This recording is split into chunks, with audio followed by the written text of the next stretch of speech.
कभी ऐसा हुआ है कोई आदमी कुछ बोलता नहीं लेकिन तुम्हें अजीब सा प्रेशर फील होता है?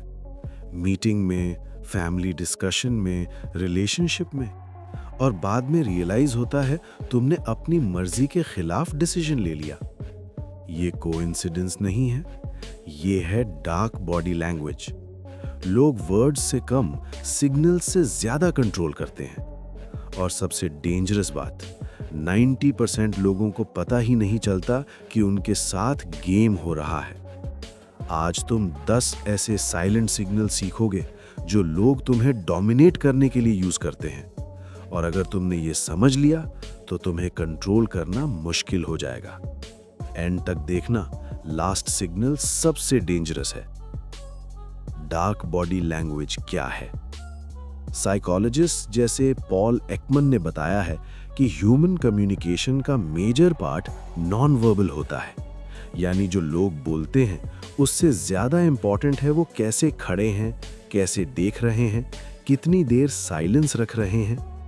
डार्क बॉडी लैंग्वेज का मतलब होता है बॉडी को वेपन की तरह यूज करना, साइलेंस से प्रेशर क्रिएट करना, आई कांटेक्ट से इंटिमिडेशन, स्पेस से डोमिनेंस।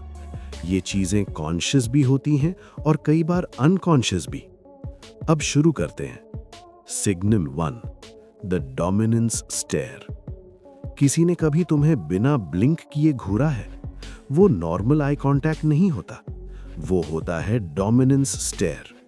ये टेक्निक पॉलिटिशियंस यूज करते हैं।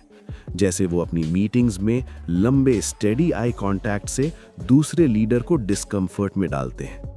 इसका psychological effect, brain threat perceive करता है। अगर कोई 4 से 5 सेकंड से ज्यादा स्टेडी अनब्लिंकिंग आई कांटेक्ट करे और एक्सप्रेशन न्यूट्रल हो, वो सटल पावर शो कर रहा है। Real life example, boss meeting में तुम्हारी आंखों में देखता रहे जब तक तुम बोलते बोलते हेजिटेट न कर दो। डिफेंस, ब्रेक आई कांटेक्ट कामली, स्माइल स्लाइटली, बॉडी रिलैक्स रखो। Signal 2, invading personal space. ये टेक्निक सेल्समैन और एग्रेसिव लोग यूज करते हैं। वो तुम्हारे पर्सनल जोन में एंटर करते हैं ताकि तुम सबकॉन्शियसली रिट्रीट करो। जब तुम पीछे हटो, तुम्हारा ब्रेन सिग्नल देता है ये पावरफुल है। Signal 3, the silence trap. किसी ने तुमसे क्वेश्चन पूछा, तुमने आंसर दिया और वो चुप हो गया, सिर्फ देख रहा है। ये साइलेंस ट्रैप है। हम साइलेंस से अनकंफर्टेबल हो जाते हैं और ज्यादा बोल देते हैं। नेगोशिएशन एक्सपर्ट्स इस टेक्निक को यूज करते हैं। डिफेंस, साइलेंस को टॉलरेट करो, ब्रीथ स्लो, मत भरो गैप। Signal 4, slow movements. जो लोग धीरे मूव करते हैं वो सिग्नल देते हैं मैं हरी में नहीं हूं, कॉन्फिडेंस का सिग्नल।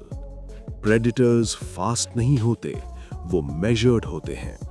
इसीलिए पावरफुल लीडर्स अक्सर स्लो जेस्चर्स यूज करते हैं। Signal 5, touch control. शोल्डर पर हाथ रखना, बैक पैट करना, आर्म होल्ड करना।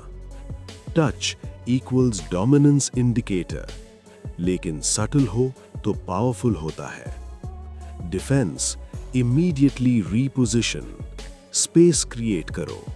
Signal 6, higher positioning. जो इंसान फिजिकल लेवल में ऊपर होता है वो साइकोलॉजिकली भी डोमिनेंट फील होता है।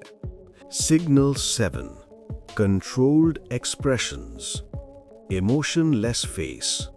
लोग जब रिएक्ट नहीं करते तुम एंग्शियस हो जाते हो। पोकर फेस, ये अनप्रिडिक्टेबिलिटी क्रिएट करता है। Signal 9, crowd alignment. ग्रुप में अगर कोई सबसे सेंटर में खड़ा है और बाकी लोग उसकी तरफ स्लाइटली एंगल्ड हैं, वो इनफॉर्मल लीडर है।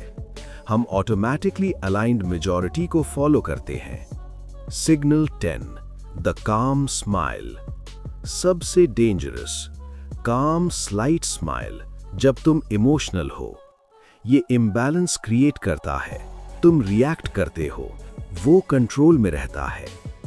Final message, dark body language को समझना जरूरी है, यूज करना नहीं। पावर का मतलब कंट्रोल नहीं होता, अवेयरनेस ही रियल पावर है। आज के बाद कोई तुम्हें साइलेंटली डोमिनेट नहीं कर पाएगा अगर तुम ऑब्जर्व करना शुरू कर दो। वीडियो पसंद आए तो लाइक करो और सब्सक्राइब जरूर कर लो। और अगर तुम पार्ट 2 चाहते हो, डार्क साइकोलॉजी इन कॉन्वर्सेशंस, तो कमेंट में लिखो पार्ट 2।